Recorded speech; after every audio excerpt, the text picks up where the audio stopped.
एक नौजवान महिला अपने ही पति का लाश लेकर के जिंदा करने के लिए कैसे चल देती है, एक अपूर्ण घटना।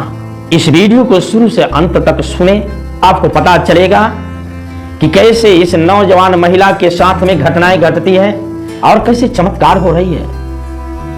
एक बार की बात है, एक नौजवान महिला के पति का एकाएक तबीयत खराब होता है और 2 दिन समय नहीं बीतता, महिला के पति की मृत्यु हो जाती है। अपने पति के मृत्यु के दर्द के कारण महिला जो रोती है, रोते रोते ऐसा हो जाता है कि लग रहा है कि पागल हो जाएगी।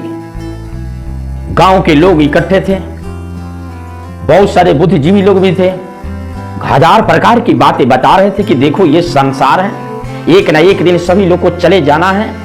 आपके पति चला गया, मृत्यु हो गई, यह आपके बस की बात नहीं थी, मगर वो नौजवान महिला काहे को सुने।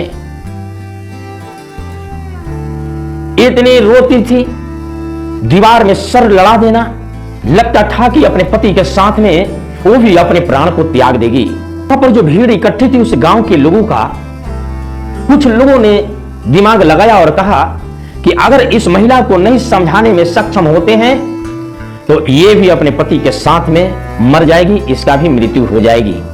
इसलिए गांव को कुछ लोगों को कहा कि ऐसा है, आप रो नहीं, इस गांव से बाहर 10 दिन से आकर के एक फकीर बैठे हुए हैं, एक साधु बैठे हुए हैं, एक भंते बैठे हुए हैं। आप अपने पति को लाश उठा करके ले जाओ उस भंते के पास में, उस संत के पास में, फकीर के पास में, तो हो सकता है आपके पति को वो जिंदा कर देंगे।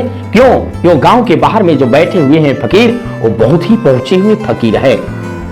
ऐसे गांव के लोगों ने मिल करके उस नौजवान महिला को बताए। महिला ने कही कि सच में मेरे पति जिंदा हो जाएंगे क्या? तो गांव के लोगों ने कहा कि हाँ, सही में आपके पति जिंदा हो ही जाएंगे, अपने पति को उठाकर ले तो जाओ।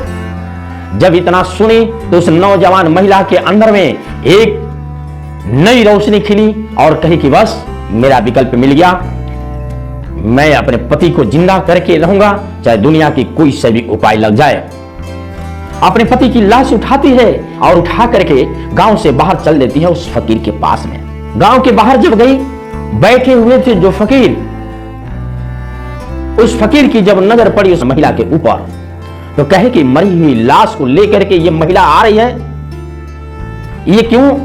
तब तक महिला ने पहुंची उनके पास जो गांव के बाहर फकीर बैठे हुए थे और वहां पर लाशें रख दी और हाथ जोड़ करके कहे कि हे भगवान, आप मेरे पति को जिंदा कर दे। वो भी हैरान हो गए सुन करके कि भले मरे हुए आदमी जिसकी मृत्यु हो गया और ये महिला पागल तो नहीं हो गई, आप कह रहे जिंदा करने के लिए। मगर वो महिला काहे को बात मानी जाए, गांव के लोग जो कहे थे कि वही फकीर जिंदा कर देगा आपके पति को, बार बार हाथ जोड़ करके ये कहने लगी। वो महिला ने, मैं यहां से तभी जाऊंगी जब तक मेरा पति जिंदा ना आप कर दें। वो भी हैरान हो गए और कहे कि बस घर बढ़ाओ नहीं, तुम्हारे पति को मैं जरूर जिंदा करूंगा, मगर आपके साथ एक शर्त है, उस शर्त को अगर पूरा कर देती हो तो आपके पति को मैं जिंदा कर दूंगा। इतनी आवाज अपने कानों में सुनी उस नौजवान महिला ने तो उसका नई रोशनी, उम्मीदें जली, नई जिंदगी दिखने लगी और कही कि बस मेरा पति अब जिंदा हो जाएगा। और कही कि एक शर्त नहीं बल्कि 4 शर्त भी पति को जिंदा करने के लिए अगर जो कहे आप, तो मैं 4 शर्त को भी पूरा करने के लिए तैयार हूं। फकीर ने कहे इस शर्त को जाओ पूरा करो, इस गांव के अंदर में चले जाओ और ऐसे घर से एक मुट्ठी सरसों अर्थात तिलहन, राई जिसको कही जाती है, उसको लानी है आपको। वैसे घर से जिस घर के अंदर में कभी भी मृत्यु नहीं हुआ हो, कभी भी कोई व्यक्ति नहीं मरा हो। ये मामूली सी बात उस नौजवान महिला को लगी, कही कि बड़ी सरल बात है, ये तो बड़ी सी आसान बात आपने बता दी। हे भगवान, अगर इतना ही से मेरा पति जिंदा हो जाएगा तो एक मुट्ठी सरसों राई तिलहन की बात है तो मैं ला रहा हूं। नौजवान महिला बड़ी खुशी पूर्वक गई कि मेरा पति अब जिंदा हो जाएगा, एक मुट्ठी सरसों की बात है।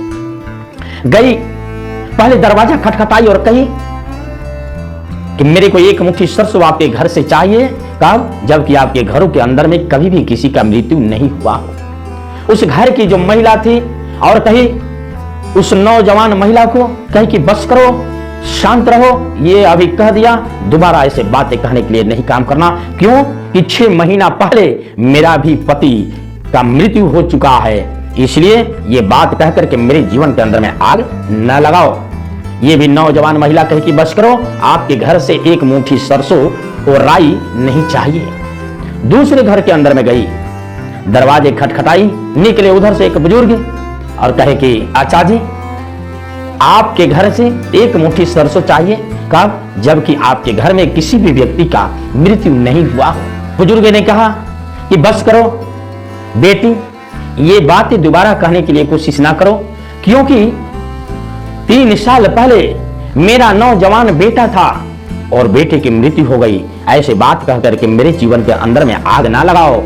तो नौजवान महिला ने कही कि बस करो चाचा जी, आपके घर से भी ये सरसों नहीं चाहिए। तीसरे घर के अंदर में गई, दरवाजे खटखटाई, उस घर से एक महिला निकली, वहां से कही कि एक मुट्ठी सरसों चाहिए और बताई कहानी। और उस घर की महिला ने कही कि बस करो, मत बोलो ऐसी बात, मेरे गर्भ से पला हुआ बड़ी उम्मीद के साथ में बेटे को पला था, 4 दिन नहीं हुआ और बेटे ने गुजर गया। नौजवान महिला ने कही कि बस कीजिए, आपके घर से भी ऐसा नहीं चाहिए सरसों राई। ऐसे करते करते पूरे गांव के अंदर में घूम दी उस नौजवान महिला ने, मगर एक भी ऐसा घर नहीं मिला जिस घर के अंदर में एक भी व्यक्ति का मृत्यु नहीं हुआ हो। गांव तक गई, जब लास्ट तक पूरे गांव घूम गई, तो उस नौजवान महिला का जो उम्मीद का जो किरणें थी, जो पति के जिंदा करने की जो ख्वाबें देख रही थी, जो पति को जिंदा करने के लिए जो सोच रही थी, महिला के दिमागों में आने लगा कि ये घटना मेरे ही साथ नहीं, ये घटना तो संपूर्ण गांव के साथ में ये घटी है। ये तो मैं 3 से 4 साल तक मैं अपने पति का ये सुविधा ले भी लिया, मगर इस गांव को घूमने के बाद में ऐसा पता चल रहा है कि मैं तो 4 साल तक मैं अपने पति के साथ में रह चुका, मगर कुछ ऐसे लोगों ने हैं जो 6 महीना का भी रात अपने पति के साथ में नहीं गुजारी, उनसे मैं कई गुना बेहतर हूं। महिला जब गांव घूम करके आई और एक मुट्ठी सरसों नहीं मिला, तो उस फकीर के पास में आई। वो फकीर जानते हैं कौन है? फकीर का नाम जो गांव के बाहर जो बैठा था, उसका नाम बुद्ध था, तथागत बुद्ध है। उस तथागत बुद्ध के पास में जब नौजवान महिला आई, तो हाथ जोड़ करके कही कि हे तथागत बुद्ध, हे भगवान, आप माफ करें, आप क्षमा करें। ये तो मैं 4 साल अपने पति के साथ में रह भी लिया, इस गांव के अंदर में ऐसी घटना मिल रही है जिसने 6 महीना की रात भी अपने पति के साथ में नहीं गुजारा है, और बहुत सारे घटनाएं घट चुकी हैं। ये संसार अनित्य है, जन्म और मृत्यु सत्य है, इसलिए जिनका मृत्यु हो गई वो कभी भी जिंदा नहीं हो सकता है। हे तथागत बुद्ध, आप आदेश दे और मैं अपने पति की लाश ले जाऊं ताकि दफन करूं। तथागत बुद्ध ने कहे कि बस यही तो मैं चाह रहा था। ज्ञान हुआ, चमत्कार हुई और अपने पति को ले जाकर के दफन किया, शरणागत हुई और शिष्या बन गई। घूमना चालू किया, बताना चालू किया, ये संसार नित्यवाद है, ये संसार के अंदर में जो आया है सो जाएगा। राजा रंक फकीर और एक सिंहासन चढ़ चले, एक बंधे जंजीर, जो आया है सो जाएगा, चाहे राजा हो या रंक हो या फकीर हो या गरीब हो या भिखारी हो या पुजारी हो, चाहे दुनिया की कोई सा भी हो, मृत्यु निश्चित है।